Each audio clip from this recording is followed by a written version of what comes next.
Hello guys, magtanim naman tayo ng pechay ngayon. Let's go!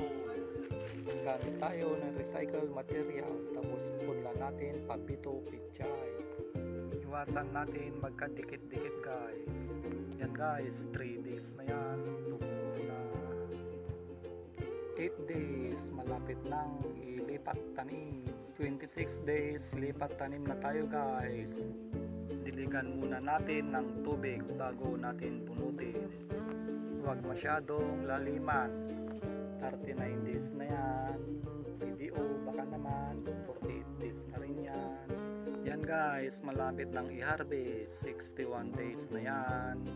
68 days, pwede na tayong kumuha pang sahog natin. Kung may tinanim, may aanihin.